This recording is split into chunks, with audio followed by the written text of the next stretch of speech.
Përshëndetje nderuar televizionistë, po ndiqni edicionin qendror të lajmeve në Report TV. Këto janë titujt kryesor për programin e sotme.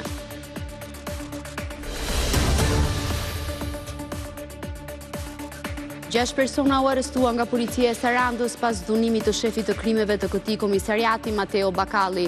Në njoftim, Blu thonë se Bakalli ndërhyri për të parandaluar për shkallëzimin e një konflikti mes rojeve të sigurisë të një lokali dhe disa personave. Kryepolici Hita pezullon 2 efektiv për 2 punësim pa leje në lokalin Orange ku ndodhi konflikti.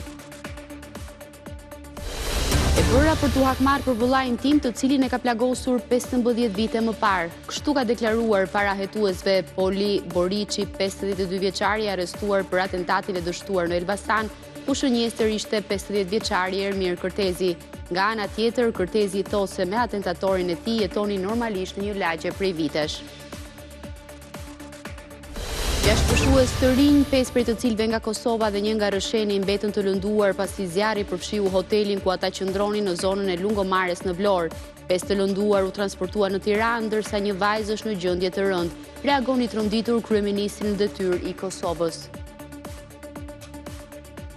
Banorët e fshatrave në veri të vendit duke se tashmë janë vetëm të moshuarit. Një prej tyre është edhe 75 vjeçari Lula Shnika, i cili banon në fshatin Qebik të Fusharzit. Edhe pse jeton me brengën e braktisjes së zonës, thotë se vetë nuk ka ndërmend të largohet, aq sa të mund t'ia dalë me forcat e veta.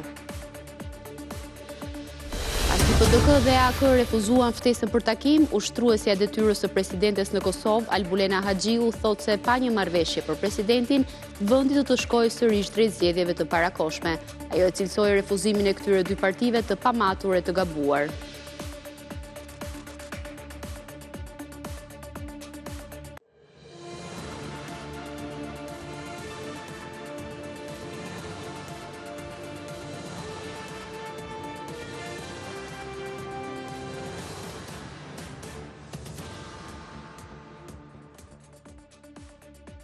Së Sarandës është dhunuar teksa tentonte të ndalonte një konflikt të ndodhur në orët e para të mëngjesit në Orange Club. Policia njoftoi se ka vënë në prang administratorin lokali dhe 5 të tjerë, si dhe një është shpallur në kërkim.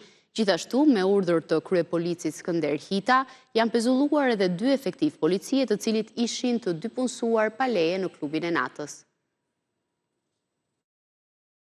Një konflikt në orën 3:20 të mëngjesit u shënua në një prej klubeve të natës më të njohura në zonën e Sarandës, Orange. Policia njoftoi se sherrri ka nisur mes rojeve të sigurisë dhe disa klientëve. Konflikti, i cili është konstatuar nga shefi i krimeve të komisariatit të Sarandës, Mateo Bakalli, që po kalonte aty pranë rastësisht me mjetin e tij. Blu thonë se ndërhyrja e Bakallit nuk e ka shuar konfliktin, ndonse është prezantuar se çfarë detyre mban. Rojat e sigurisë të lokalit kanë goditur edhe në drejtim të tij. Me mboritjen e forcave shqiponja, konflikti është shuar, ndërsa janë arrestuar disa persona. Policia njoftoi se në pranga u vun 6 shtetas, mes tyre administratori i Orange, Mario Katiraj, 35 vjeç, si dhe një tjetër u shpall në kërkim. Ndërsa me urdhër të Skënderitës, u pezulluan nga detyra 2 polic, njëri pjesë e repartit të Resi, ndërsa tjetri efektiv i Rineas. Detyre gjithashtu nisi edhe një hetim disiplinor. Të 2 efektivët ishin të 2 punësuar të Orange pa leje. Gjithashtu, ata as nuk kanë njoftuar policin dhe as nuk kanë ndërhyrë për të shuar konfliktin, shkaku i të cilit vijon të ngelet mister. Autoritetet rumune kanë arrestuar 49 vjeçarin Aurel Hoxhallari, shpallur në kërkim ndërkombëtar për vrasjen e Devi Kasmit. Hoxhallari dyshohet se më 29 janar të vitit 2018, në bashkëpunim me grekun Eftimiu dhe persona të tjerë, të organizuar në formën e një grupi të strukturuar kriminal, kanë vrarë me armë zjarri Kasmin. Për këtë ngjarje, gjykata ka dënuar me burgim të përjetshëm edhe ekzekutorin grek. Ndaj 49 vjeçarit rëndojnë 5 akuza që nga vrasje me paramendim të trafiku i drogës. Një tjetër arrestim u krye në Rinas, ku ndalua Bujar Buja, lindur në Kosovë dhe banues në Amsterdam. A ishte në kërkim nga autoritetet spanjolle për trafik të lëndëve narkotike dhe pjesëmarrje në organizat kriminale. Ndërkohë, nga Londra drejt Shqipërisë u ekstradua Giuliano Hoxha, 31 vjeç. A ishte shpallur në kërkim pasi dyshohet se ka bashkëpunuar me persona të tjerë për kultivimin e bimëve narkotike në zonën e Beratit.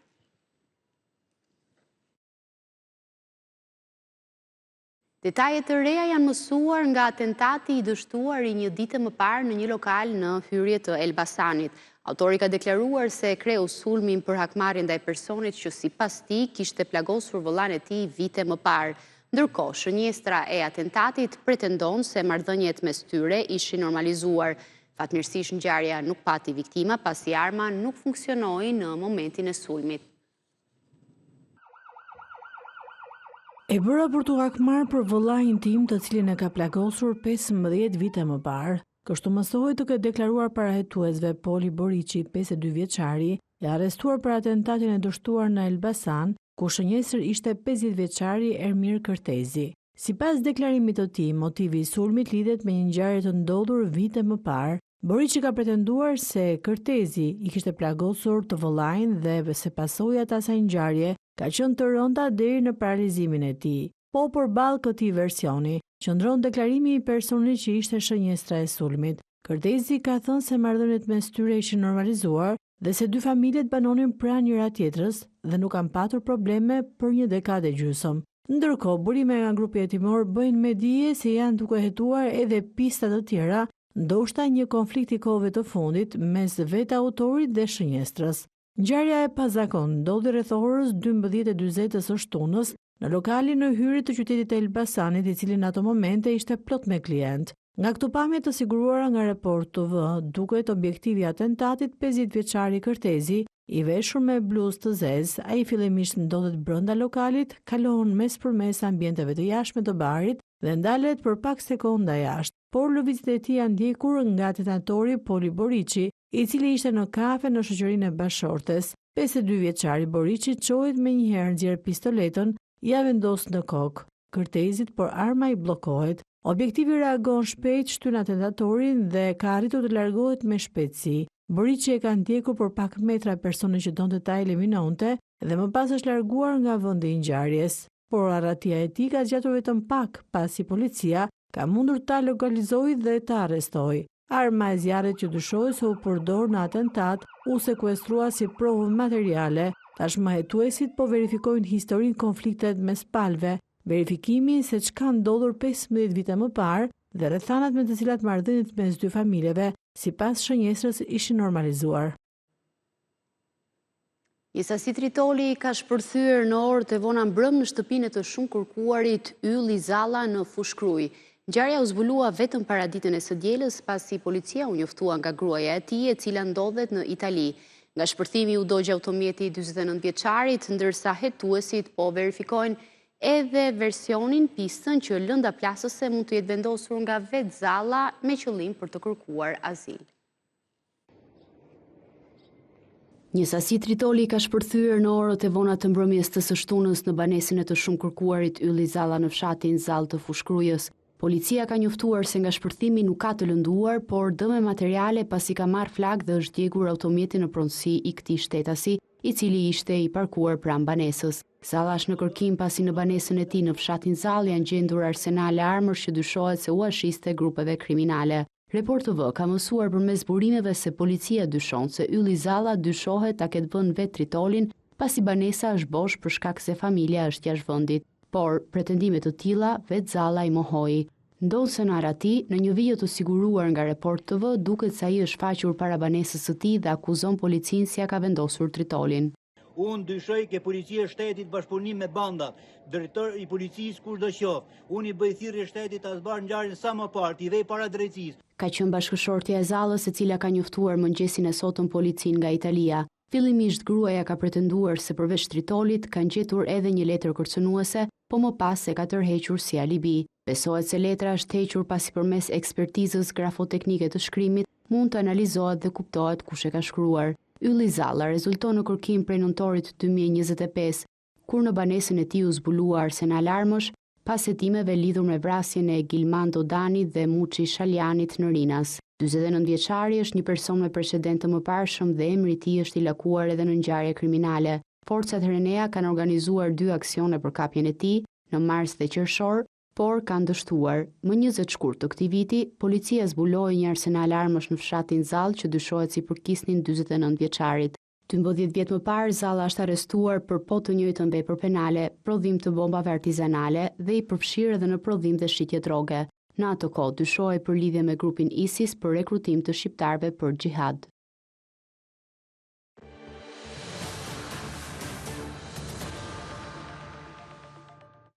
Gjashtë pushues të moshave nga 20 deri në 30 vjeç, 5 nga Kosova dhe 1 nga Rësheni mbetën të lënduar pasi një zjarr përfshiu hotelin ku ata qëndronin në zonën e lungomare së Vlorës. 5 të plagosur transportuan në Tiranë, ndërsa një vajzë paraqitet në gjendje të rëndë. Flakët nisën në frigoriferin e restorantit në katin e parë, ndërsa të kapur në panik, disa pushues u hodhën nga balkonet. Ishin me pushime, por kaluan momentet meri. Këto janë pasojat në vendin e ngjarjes së një zjarri të përmasave të mëdha që përfshiu restorantin dhe më pas hotelin Brooklyn në lungomare të Vlorës. Në të gdhirë rreth orës 4:05 të mëngjesit, një shkëndijë elektrike në një nga prizat e frigoriferëve në restorantin e njohur në qytetin e Vlorës, për pak se nuk shkaktoi një tragjedi të vërtet në pikun e sezonit turistik. Flakët që nisën aty u përhapur në pak minuta, në të gjithë godinën, pjesa tjetër e së cilës është hotel disa katësh. Zjarrfikësit u njoftuan nga një qytetar, ndërsa kur mbërritën, situata ishte shumë e vështirë. Lokali ishte i përfshirë komplet në flak dhe temperaturat dhe tymi bënde efektet e veta duke kaluar nëpërmjet kafazit të shkallëve për në katën e dytë. Kështu që banorët ishin brenda ishin e pamundur të dilin nëpërmjet shkallëve, duke dalë në balkon për të gjërmën rrugë të tjera për të evakuuar. U desh që të bëjsh ndërhyja në 2 drejtime, të izolohesh flakët e zjarrit që mos kaloni katën e dytë të hotelit dhe të bësh me mundur dhe evakuimi të gjithë këtyre banorëve që ishin rezidentë në hotel. Të përfshirë në panik dhe në tentativë për t'u shpëtuar flakëve dhe tymit, një pjesë e pushuesve u detyruan të rrezikojnë duke u hedhur nga balkonet, ku njëri prej tyre pësoi dëmtime. Në spitalin e Vlorës, vetëm një nga të dëmtuarit u mbajt në kirurgji, ndërsa të tjerët u transportuan drejt Tiranës për ndërhyrje më të specializuara për shkak të djegjeve dhe frakturave. Ishte një situatë shumë urgjente, ishin 6 pacientë të dëmtuar, këta pacientë ishin në katën e dytë, 3 pacientë ishin të djegur rënd dhe 2 pacientë ishin hedhur nga kati dytë dhe kishin mësuar dëmtimet të frakturat bashkërimit, frakturat kolonës. Njëri prej të lënduarve në Vlorë tregon momentet e panikut. U qumë me dol ka dera, normal, ishte tym, shumë tym, ishte një tymi mrena, dhe dolëm na nga balkoni. Nga balkoni ishte flak, tym, edhe nga balkoni e pam aty që kishte një mburoj, edhe hypëm si prasoj mburoje, vazhdojmë edhe kërcym poshtë. Ta jo në rosh. Juve u hodhët apo? U hodhëm. Nga të plagosurit 5 janë nga Kosova dhe 1 nga Rësheni. 3 prej tyre po marrin trajtim spitalor në SHSUT, 2 në gjendje të rëndë shëndetësore. Një vajzë e re ka djegje më të rënda në rreth 85% të sipërfaqes trupore dhe paraqitet në gjendje shumë të rëndë, ndërsa një tjetër i lënduar, gjithashtu i ri, ka djegje më të kufizuara, kryesisht në fytyrë dhe gjymtyr. Një tjetër strukturë turistike është përfshirë nga zjarri mëngjesin e sotëm, kësaj here në Sarandë. Mesopotam Agroturizëm Resort në rrugën Sarandë-Syrikaltër është shkrumbuar tërësisht. Sipas informacioneve paraprake, zjarri ka rënë rreth orës 5:30 të mëngjesit të kësaj të diele, ndërsa nuk janë raportuar të lënduar. Për momentin nuk dihen shkaqet e rënies së zjarrit. Pritet që hetimet dhe verifikimet në vendngjarje të përcaktojnë se çfarë ka shkaktuar flakët. Mesopotam Agroturizëm konsiderohej një prej investimeve më të rëndësishme turistike të realizuara vitet e fundit në zonën e Mesopotamit. Resorti ishte ndërtuar rreth 3 vite më parë dhe ishte kthyer në një pikë të njohur përgjatë rrugës që lidh Sarandën me Syrin e Kaltër.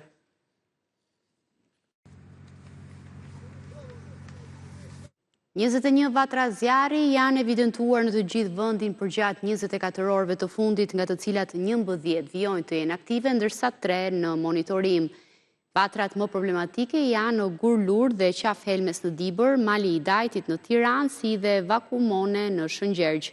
Në Lufaj dhe Thari të Mirditës vijojnë ndërhyrjet, ndërsa në Fushlaj dhe Rjoll të Shkodrës, tereni i vështirë po pengon ndërhyrjen direkte. Aktualisht nuk ka rrezik për zonat e banuara në vatrat kryesore, ndërsa situata vijon të monitorohet në të gjithë territorin. Një nga vatrat më problematike mbetet mali i Dajtit në Tiranë, ku vijon ndërhyrja për shuarin e flakëve, por nuk ka rrezik për zonat e banuara.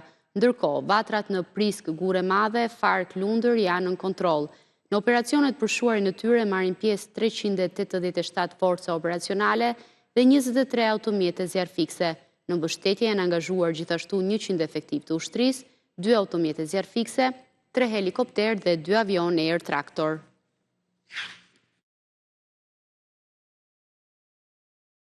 Një vatër zjarri e cila nisi 3 ditë më parë në masivin pyjor të Tërbunit në Puk duket se ka marrë përmasa, teksa nga flakët janë përfshirë disa hektar. Era e fortë që fry në zonë ka bërë që nga flakët sot të përfshihen dhe sipërfaqe me drurë të lartë të pishës së zezë, ndërsa në lartësitë e Tërbunit me flakët po luftojnë zjarfiksit lokal si edhe shërbimi pyjor. Masivi pyjor i Tërbunit në Puk prej 3 ditësh digjet. Flakët të ndihmuara nga erat po zgjerojnë perimetrin, ndërsa të vetmi që përballen me situatën në malin e lartë janë zjarfikësit e Pukës dhe punonjësit e shërbimit pyjor. Në shumë kënde të Vatrës është e pamundur ndërhyrja mjeteve zjarfikës, çfarë detyron ndërhyrjen me mjete rrethanore, ndërsa aty ku auto zjarfikëset arrin të afrohen, perimetri nuk po lejohet të zgjerohet.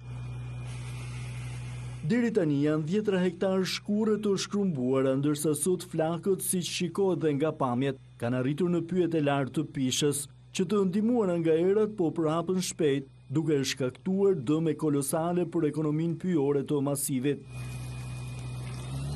Sipas autoriteteve, në zonë fatmirësisht nuk ka banesa apo elemente të tjerë të infrastrukturës, çfarë ka bërë siç duket të mos ketë as masa të shtuara në ndihmë të zjarfikësve lokal, që po luftojnë të vetëm me flakët që kanë përpir Tërbunin në Puk.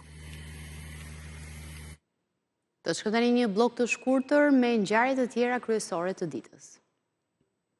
44 vjeçar në Vërdov të Pokradecit është arrestuar për armbajtje pa leje. Në 2 banesat e tij në lagje numër 3 janë gjetur një automatik i fshehur në dyshek dhe fishek tashmë të sekuestruara. Policia thotë se 44 vjeçari u arrestua në flagrancë për veprën penale mbajtja pa leje dhe prodhimi i armëve shpërthyese dhe municionit, ndërsa materialet procedurale ju referuan prokurorisë. 2 21 vjeçar në Korçë janë arrestuar për trafik e migrantësh nga vendet e treta. Njëri prej tyre nga Tirana po transportonte 5 emigrant në furgonin e tij dhe refuzoi t'i bindej policisë për të ndaluar. Efektivët ju vunë në ndjekje ndërsa i riu i arriti të largohej në fshatin Gurish duke braktisur furgonin, por u kap pas pak orësh. I riu tjetër nga Malishi u prangos pasi strehonte emigrantët në një ndërtesë të braktisur në fshat dhe më pas i dërgonte drejt Tiranës në këmbim të parave. Në furgonin e tij, të cilin gjithashtu përposhta braktiste, u gjetën 6 emigrantë.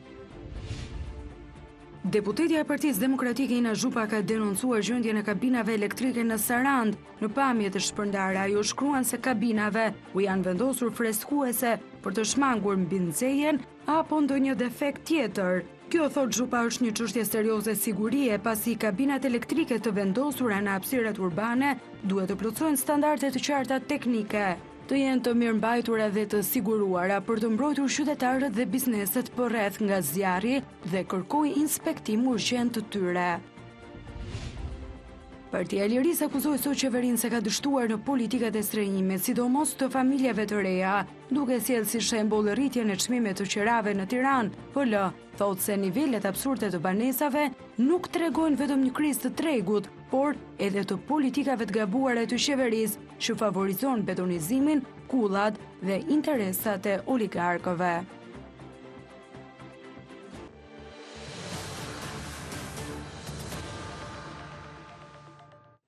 Banorët të fshatrave në veri të vendit duket se tashmë janë vetëm të moshuar, ndaj të cilëve thuajse nuk ofrohen më shërbime. 75 vjeçare Lula Shnika është ndër ata pak banor që ende jetojnë në fshatin Qebik të Fusharësit. Edhe pse jeton me brengën e braktisjes së zonës, thotë se vetë nuk ka ndërmend të largohet për aq kohë sa mund t'ia dalë pa ndihmën e dikujt. Mban 75 vite mbi supe, ashtu si që ata pak që kanë betur në fshatin Qebik të Fusharzit, edhe Lula Shnika jeton vetëm me gruan. Dita e tyre nis herët, edhe pse në moshë të thyer bashk duhet ja dalin të gjithë punëve. Kanë plot prodhime, por si që thonë dhe vetë, nuk ka kush i konsumon. Si do motë si janë, laknat, kep, hutra, bastan, tranguj, gjithat mjët e zotit e kam, po s'ka kush i ha. Jetojnë me brengen e largimit të fëmijëve, teksa thot se koha erdhi atil që ti shërbejnë botës. Dhe sët babas babgju shtojnë dorën kuj se këna. Sët filloj demokracia shtojnë dorën botës. Qa me thonë tash?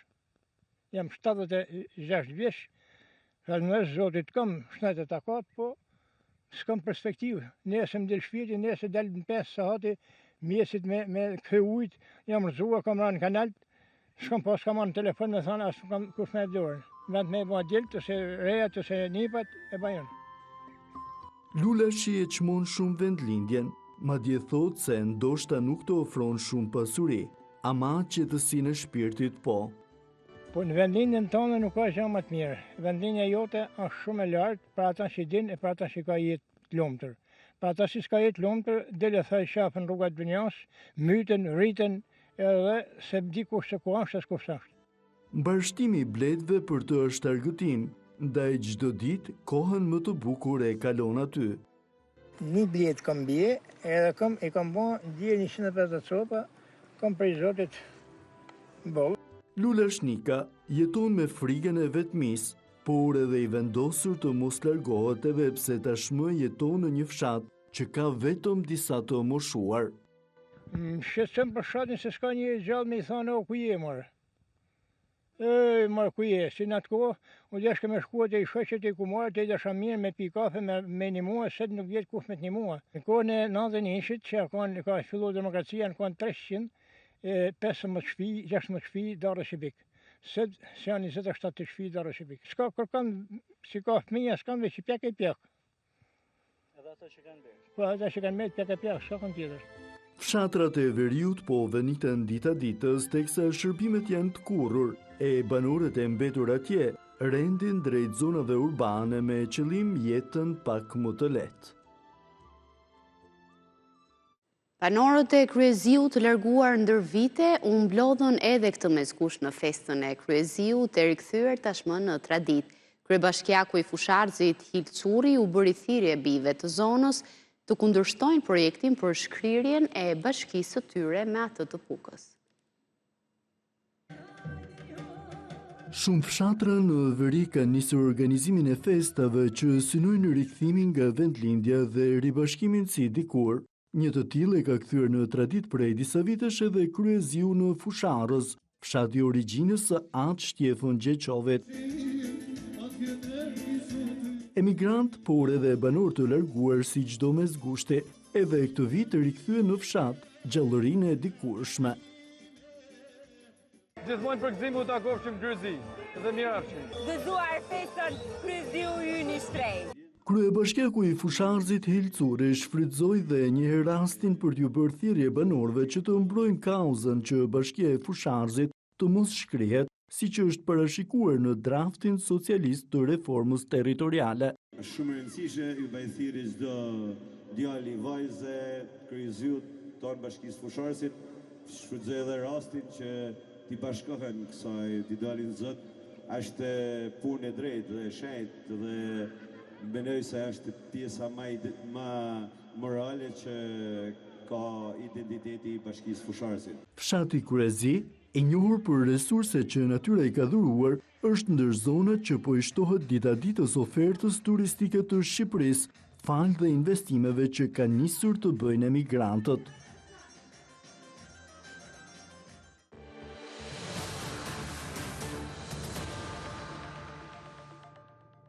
Pasi PDK dhe AK refuzuan ftesën për takim, ushtruesja e detyrës së presidentes në Kosovë, Albulena Haxhiu, thotë se pa një marrëveshje për presidentin, vendi do të shkojë sërish drejt zgjedhjeve të parakoshme. Të gabuar dhe të pamatur e cilëson Haxhiu refuzimin nga dy partitë opozitare, të cilat thotë se kanë mungesë vullneti për të tejkaluar pozicionet bllokuese. Sipas saj, 3 procese zgjedhore resht me rezultate të përafërta janë dëshmi se pa dialog politik, veçanërisht për çështjen e presidentit, nuk ka zgjidhje për ecjen përpara. Ndërkohë, deputeti i PDK-s Urani Ismaili, i cili nuk dërgoi përfaqësues në takim, tha se ftesa është tentativ manipulimi për afatet. Ftesën e refuzoi edhe AAK. Lidhja Demokratike është partia e vetme që zhvilloi takime me përfaqësues të vetëvendosjes. Abdi Xhiku hoqi dorë nga kërkesa që posti i presidentit i takoj LDK-s dhe shprehu gatishmërinë për negociata për të gjetur kandidat konsensual. Parlamenti mbetet i pakonstituar, teksa lëvizja vetëvendosje thotë se do ta thërasë sërish seancën kur të ketë sinjale të qarta për marrëveshje politike për presidentin që do të evitonte zgjedhjet. Kemi mbërritur në fund të këtij edicioni informativ. Faleminderit për vëmendjen. Bashkë mirupafshim.